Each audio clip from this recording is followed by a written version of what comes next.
Par contre, vous ratez pas parce que le retour de corde fait extrêmement mal et votre entourage pourrait croire que vous êtes un adepte de la flagellation. Yo les sportifs, j'espère que vous allez bien. Aujourd'hui, nouvelle vidéo. Comme vous le savez, la corde à sauter n'a plus rien à prouver au niveau cardio. C'est vraiment un outil qui est indispensable, je trouve, si vous avez un petit home gym ou quoi que ce soit, ou simplement si vous voulez pimenter un petit peu votre routine d'entraînement. Pour cela, aujourd'hui, je vous propose 5 variantes que vous allez pouvoir intégrer à vos routines d'entraînement si vous utilisez la corde à sauter.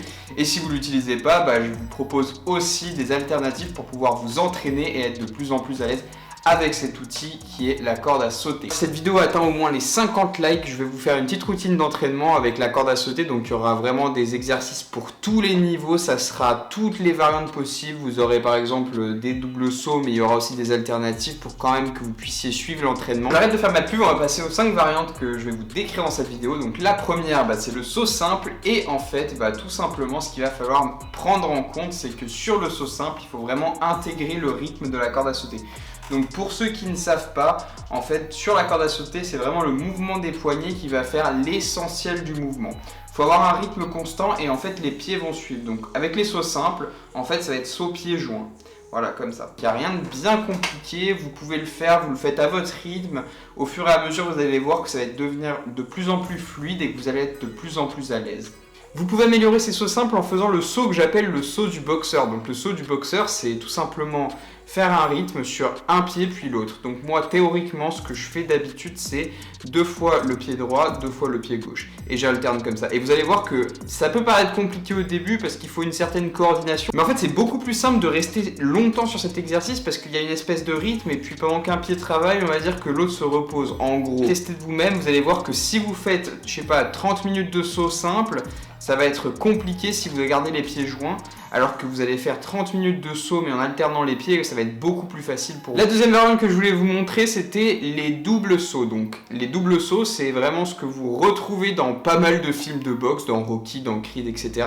Et vous avez ça également dans les disciplines du CrossFit. Donc ça, c'est plus connu sous le nom de DU, Double Unders. Donc les double unders, c'est quoi? C'est les doubles sauts, voilà. Comme c'est des doubles sauts, forcément, il va falloir sauter plus haut pour laisser passer la corde 2 fois sous les pieds. Encore une fois, pas d'inquiétude, il faut vraiment se focaliser sur le fait de sauter haut. Et après, il faut être assez rapide quand même sur les poignets parce que c'est ça qui fait vraiment tout le mouvement. Il faut non seulement sauter haut, mais en plus garder en tête que du coup, les poignets doivent être très très rapides. Et j'en connais parmi vous qui ont des poignets très très rapides.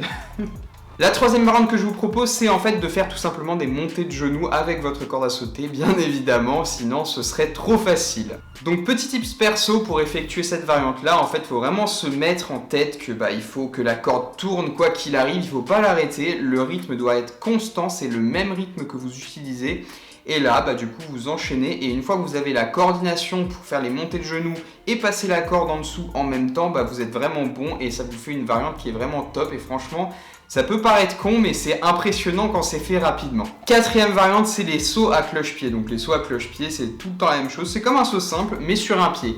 Ce qui est très très compliqué avec les sauts simples à cloche-pied du coup, c'est que en fait ça charge vraiment les mollets mais de malade. Si vous faites des séries par exemple, vous faites 1 minute pied droit, 1 minute pied gauche, mais vous allez avoir les mollets mais exploser à la fin de la séance, je peux vous le garantir. Par contre, ce qui est sympa, c'est que voilà, ça vous fait une petite variante de plus qui peut vraiment vous casser dans les séances et ça c'est vraiment top et on va l'intégrer certainement dans les prochaines séances à venir que je vous posterai en vidéo.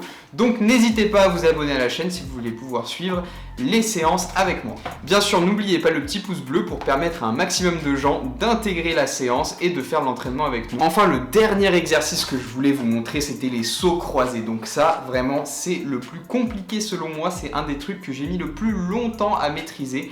Et pour cause, il faut vraiment une coordination et une vitesse d'exécution de malade. Donc regardez sur la vidéo, ce que je fais, c'est vraiment je croise les poignets et en fait c'est vraiment sur ça que je me focalise, je croise les poignets et la corde suit directement, donc il n'y a pas de problème. Par contre, vous ratez pas parce que le retour de corde fait extrêmement mal et votre entourage pourrait croire que vous êtes un adepte de la flagellation. Mais vraiment, c'est pas du tout une blague, franchement, si vous vous ratez, vous allez voir que vous allez vous retrouver avec une trace de corde comme ça dans le dos et ça fait pas vraiment plaisir. Et voilà, c'est déjà la fin de cette vidéo, j'espère qu'elle vous aura plu, que vous aurez découvert des petites variantes, que vous allez vous abonner évidemment pour pouvoir participer aux entraînements avec moi et que vous allez mettre un gros pouce bleu évidemment pour justement m'aider à progresser sur le YouTube Game.